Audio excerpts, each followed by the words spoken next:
लाल परीक्षित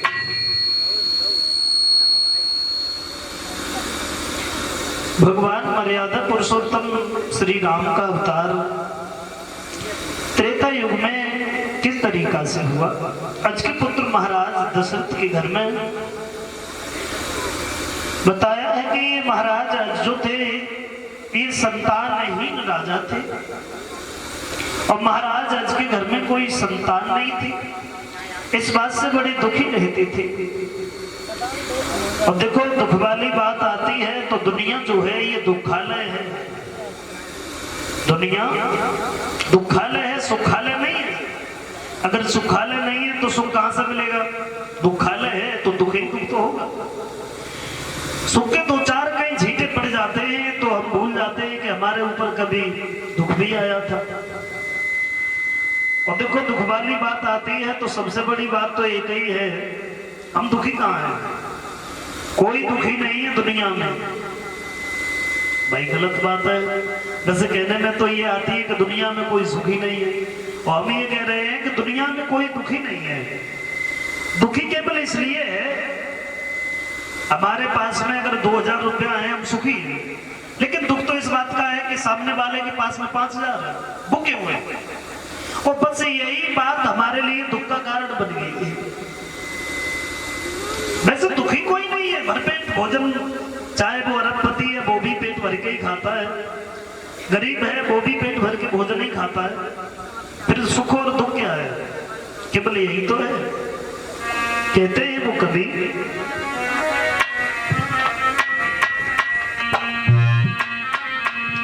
दीन कहे धनवान सुखी, अरे धनवान कहीं सुख राजा को भारी।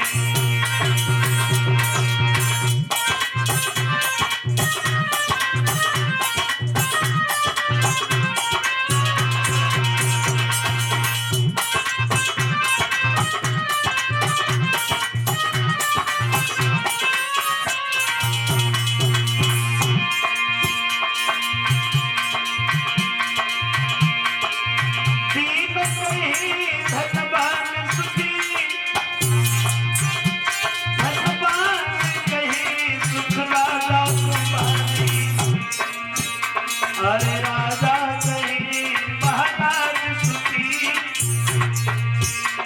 महाराज कहीं के वो इंद्र सुखारी।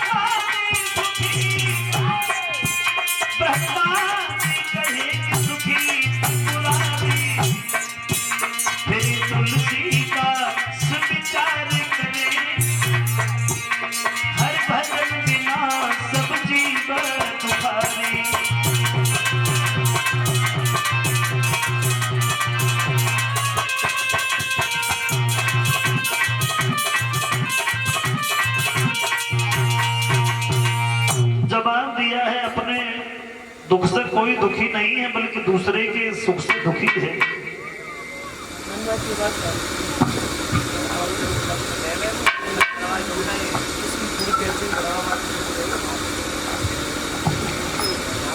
बताया है भक्तजनों, नतीजा ये हुआ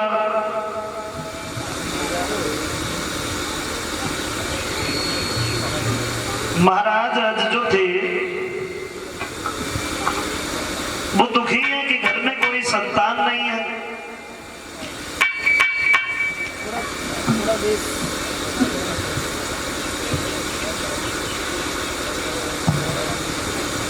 बताया है भक्तजनों, आज जब दुखी है घर में कोई संतान नहीं है तो एक दिन एक ब्राह्मण ने ये कहा है कि महाराज तुम्हारे घर में संतान तो होगी, लेकिन सबसे बड़ी बात तो एक है। वो क्या है? वो ये बात है कि तुम अपने हाथ से कुछ दान करो और जब तुम दान करोगे तब तुम्हारे घर में संतान होगी। महाराज अर्जुन ने खजानों के मुंह खुलवा दिए, जिसने जो मांगा उसे वही दिया गया। अंत में नतीजा ये हुआ है, उन ब्राह्मण देव से कहा है कि आप भी कुछ दौलत ले लो। मना कर दिया, हम तो नहीं लेंगे। क्यों? बोले हम तो वो दौलत लेंगे जो तुम्हारे खुद खून पसीने की कमाई हुई है। फौज ने कोई हल तो नहीं चलाया था। प्रमाणिक कैसा मिलता है कि फिर महाराज अर्जुन ने अपने ही शासन में देश बदल करके मजदूरी की। एक टका जब मिला है तो वही टका लेकर के ब्राह्मण को दिया, लेकिन वो टका हाथ से जमीन पे गिर गया और जमीन में घुसने लगा। अर्जुन ने उस जगह को खुदबाना शुरू किया है, तो जब जगह खुदबाई तो एक रथ निकला जो खाली था, और एक ही नहीं बल्कि 9 रथ खाली निकले। 10वां जो रथ निकला है उसमें एक बड़ा सुंदर बच्चा है। वही बच्चा लेकर के महाराज अज को दे दिया। ब्राह्मण ने, प्रभु आप इसे अपना पुत्र स्वीकार करो। तो ऐसे दशरथ जमीन से निकले थे, ऐसे तो दशरथ का जन्म हुआ। दशरथ थोड़े समझदार हुए हैं तो महाराज अज ने उनका विवाह किया। एक नहीं, दशरथ के 3 विवाह हुए। इनकी पहली पत्नी थी कौशल्या। ये कौशल्या कौशल देश के महाराज भानुमंत की कन्या थी। महाराज भानुमंत के घर पे बारात लेकर के दशरथ पहुंचे तो क्या देखा है कि लंकापति रावण शादी करने के लिए आ रहा था। आकाशवाणी हुई, जवाब दिया है, जिन दशरथ और कौशल्या का तुम विवाह करने के लिए जा रहे हो, इनके घर में जो पुत्र होगा उसके हाथों से तुम्हारी मौत होगी। और ये बात सुनने के बाद में रावण ने कौशल्या का हरण कर लिया। एक काठ के संदूका में बंद करने के बाद उन्हें जल में बहा दिया। अब घर पे लड़की नहीं है, शादी किसके साथ में हो। धीरे धीरे धीरे धीरे महाराज भानुमंत बड़े दुखी हुए हैं, तब अपनी पुत्री सुमित्रा की शादी दशरथ के साथ में की। घर पर सुमित्रा को लेकर के चले आए। एक दिन जंगल में शिकार खेलने के लिए गए थे तो उसी आश्रम पर पहुंच गए जिस आश्रम पे एक महात्मा ने कौशल्या को जल में से निकाल लिया। और जैसे ही उस आश्रम पे पहुंचे हैं तो कौशल्या ने दशरथ को और दशरथ ने कौशल्या को पहचान लिया है। जवाब दिया, तुम यहाँ कैसे आई? भाई तुम्हारी शादी तो हमारे साथ में हो रही थी।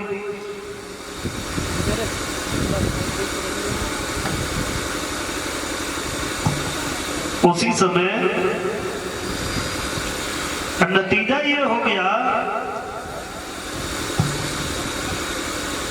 जब पहुंच गए वहां तो कहने लगे हैं तुम्हारी शादी हमारे साथ में होने वाली थी, लेकिन तुम यहाँ कैसे आए? तो कहा है कि महाराज शादी के लिए हम आज भी मना नहीं कर रहे हैं। उस समय हमारी ये व्यवस्था बनी कि लंकापति रावण ने हमें जल में बहा दिया, इन बाबा जी ने हमें निकाला है, इन्होंने हमें पुनर्जीवन दिया है, तो एक बार इनसे अनुमति जरूर लेंगे हम। तो महात्मा जी ने कह दिया कि महाराज दशरथ की आदत अच्छी है, ऐसा करो इनसे शादी कर लो। तो उसी आश्रम पे दशरथ और कौशल्या का विवाह होने लगा है। रावण को मालूम पड़ गया तो हाथ में तलवार लेकर के दौड़ा। क्या देखा है कि तब तक 6 फेरा पड़ चुके थे। 7वां फेरे का नंबर आया है तो आगे दशरथ चल रहे थे और रावण को देख करके कौशल्या को आगे कर दिया, खुद पीछे हो गए और तब शादी हुई। रावण ने जैसे ही देखा है तो जवाब दिया है, हे अवध नरेश महाराज दशरथ, भाई हम तो ये जानते कि तुम बहुत बड़े बहादुर हो, और आज तुमने स्त्री की ओट लेकर के ये साबित कर दिया कि तुम बहादुर नहीं, तुम बहुत बड़े कायर हो। अब हम तुम्हें मारेंगे नहीं, लेकिन ये संकल्प करते हैं कि तुम्हारे अंश से कोई संतान पैदा नहीं होने देंगे। और तभी से हमारे हिंदू समाज में एक रस्म चली, 6 फेरे पड़ते हैं तब तक तो लड़का आगे रहता है, और 7वें फेरे पे लड़का पीछे, लड़की आगे हो जाती है। फिर वो लड़का जीवन भर उस लड़की के पीछे ही पीछे घूमता रहता है। भाई तो बता रहे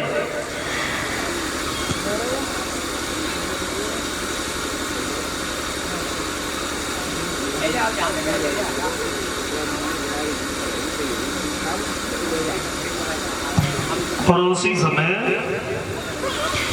नतीजा ये हो गया,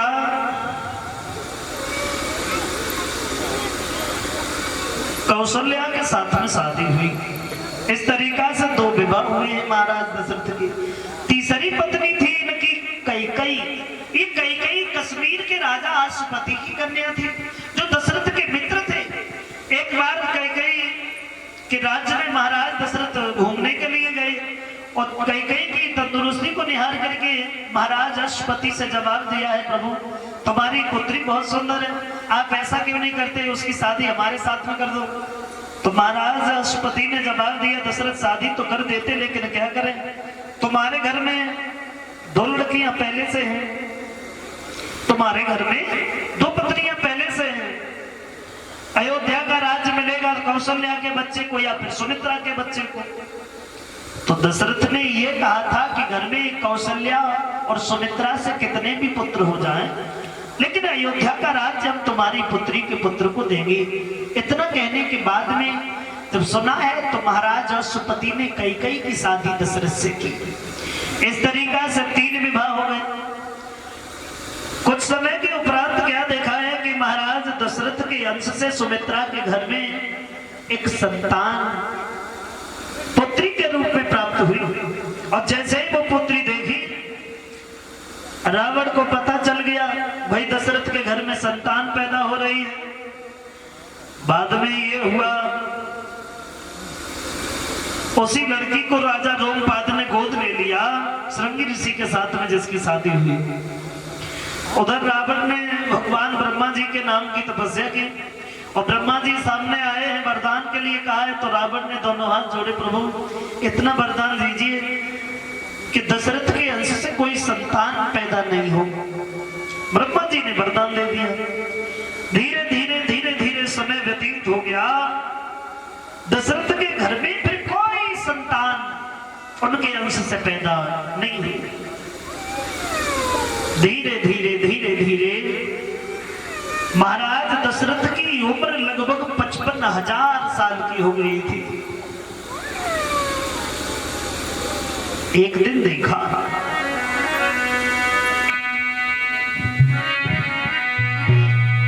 बाबा तुलसीदास जी रामायण में लिखते हैं कि एक बारी और दशरथ मन माही भई है गिलाने मोरे सुतना।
दशरथ मन माही और भई है गिलान मोरे सुत नाही। एक बार महाराज दशरथ ये सोच कर के बड़े दुखी हैं कि घर में कोई संतान नहीं है। वैसे घर में कोई संतान नहीं थी तो एक ही बार दुख काहे को हुआ? दुख तो रोजाना होना चाहिए था, और एक बार हुआ तो फिर वो बार कौन सा था? बताया है कि एक बार दशरथ वन में शिकार खेलने के लिए गए और शिकार खेलते खेलते ये काफी दूर पहुंच गए। एक हिरण मिल गया। वो हिरण इतना मायावी था, कहीं तो आंखों से ओझल हो जाता है, कहीं दिखाई देने लगता है। काफी दूर जब पहुंच गए तो वो हिरण खड़ा हो गया और कहा है कि दशरथ, हमें मारना चाहते हो लेकिन मार नहीं पाओगे तुम हमें। क्यों? क्योंकि हमें ब्रह्मा जी से वरदान क्यों मिले? वरदान मिला है, वरदान हमें मिला है। अरे जा राजा के सुत नहीं होई, जा राजा के सुत नहीं होई, ताके हाथ में रो मरण न होई।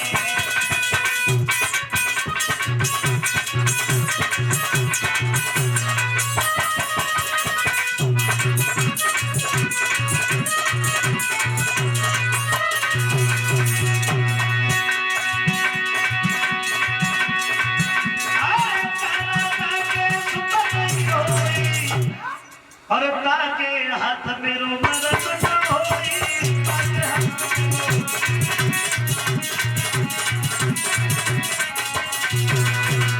बोले जा राजा के सुत नहीं होई, और ताके हाथ में रो मरण न होई। जिस राजा के घर में कोई संतान नहीं है, उस राजा के द्वारा हमारा वध नहीं हो सकता। और जो ये बात सुनी तो दशरथ बड़े दुखी हुए, विचार कर रहे हैं ऐसे जीवन से तो मर जाए तो भला है। भाई कुछ पक्षी अपमान कर रहे हैं हम तो। और दुखी होने के बाद भी दशरथ गुरु वशिष्ठ के पास में चले आए। गुरु वशिष्ठ से जाकर के दोनों हाथ जोड़े, चेहरा मलिन दिखाया तो जवाब दिया, क्या बात है दशरथ, स्वस्थ काहे को, कोई बात है क्या? तो दोनों हाथ जोड़ करके जवाब दिया है, प्रभु मेरे घर में कोई संतान होगी नहीं। और जो इतनी बात सुनी वशिष्ठ कहने लगे, पागल हो गए हो? अरे ये नहीं जानते हो समय से पहले और किस्मत से ज्यादा कभी कुछ नहीं होता है। अगर तुम ही रहोगे तो ये प्रजा के आंसू कौन पहुंचेगा? तुम राजा हो, राजा के सर पे हजारों मुसीबतें होती हैं, लेकिन प्रजा के सामने कभी व्यक्त नहीं कर पाता है। और तुम रो रहे हो? रो नहीं। और बात रही इस बात की, घर में संतान होगी, लेकिन ऐसे नहीं होगी। तुम्हें क्या लगता है कि तुम्हारा राज वंश यहीं पे समाप्त हो जाएगा? बिल्कुल नहीं। अरे चलने वाली है वंश बेले, चलने वाली है वंश बेले, की विष पिचाली हो करे, हे भूप एक क्या चारी लाल, आते ही लोग बाल बन।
जवाब दिया है महाराज, तुम ये सोच रहे हो कि आपका वंश यही रुक जाएगा? बिल्कुल नहीं। तुम्हारे घर में एक नहीं, चार